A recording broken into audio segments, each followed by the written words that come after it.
Baik anak-anak, Assalamualaikum warahmatullahi wabarakatuh. Terima kasih atas kesempatannya. Dalam kesempatan kali ini Ustazah akan memberikan sebuah materi. Kita belajar bersama-sama tentang bagaimana cara menentukan latar belakang ataupun cara menentukan rumusan masalah yang akan berkaitan dengan proyek yang kita kerjakan. Sejatinya sebuah ide yang kita ciptakan untuk menghasilkan sebuah produk ataupun sebuah penelitian ataupun sebuah karya tulis ilmiah dan lain sebagainya, itu tentunya ada dasar latar belakang. Kenapa kita harus mengangkat masalah tersebut, mengangkat ide tersebut ya. Kalau ide tanpa latar belakang maka bagaikan sayur tanpa garam ya. Jadi ketika kita sudah mengkonsep sebuah ide, pastikan di situ juga kita berpikir, oh kenapa sih saya mengangkat ide ini, untuk apa, fungsinya untuk apa, dan kenapa harus ide ini terangkat seperti itu ya. Nah, di dalam latar belakang sendiri itu tergantung dari yang penulisnya ya, mau membuatnya itu sebanyak 1 halaman ataupun kurang dari 1 halaman itu bebas. Yang penting di dalam latar belakang itu juga ada sumber yang harus disematkan di situ.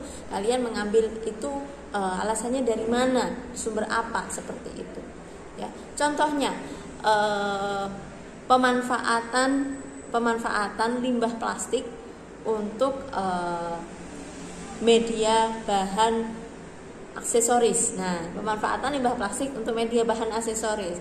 Nah, ini merupakan salah satu ide alternatif, ide simple ya, yang ada di sekitar kita. Masalah yang ada di sekitar kita bisa kita kembangkan menjadi sebuah ide. Nah, ide tersebut pastinya kita harus tahu, harus belajar bagaimana cara untuk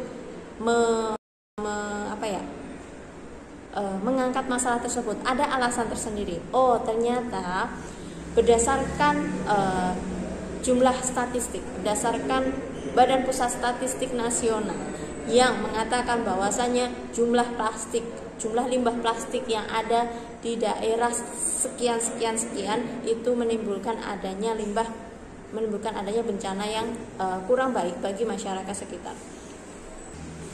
Jadi intinya ketika kalian sudah menemukan sebuah ide, pastikan alasan kenapa ide tersebut diangkat. Nah, seperti yang Ustazah katakan tadi, pemanfaatan limbah plastik untuk media aksesoris yang bernilai ekonomis. Jadi melihat adanya banyak permasalahan di sekitar kita, tentunya menjadikan sebuah hal yang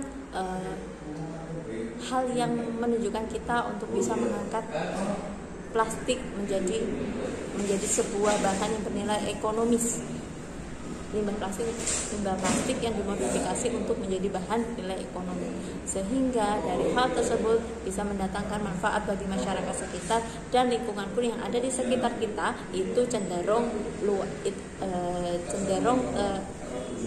terkurangi jumlah limbah produk plastiknya. Kemudian selain itu juga selain latar belakang, kita juga harus memikirkan yang namanya rumusan masalah. Dalam sebuah penelitian itu ada beberapa rumusan masalah ya. Nah, rumusan masalah ini biasanya kita tentukan beberapa pertanyaan untuk mengaitkan masalah tersebut ya. Contohnya dengan menggunakan kata tanya mengapa dan apakah, seperti itu. Nah, itu nanti kalian bisa dilihat langsung di slide yang Ustazah siapkan ya. Cukup sampai di sini video dari Ustazah. Terima kasih atas kesempatannya. Assalamualaikum warahmatullahi wabarakatuh.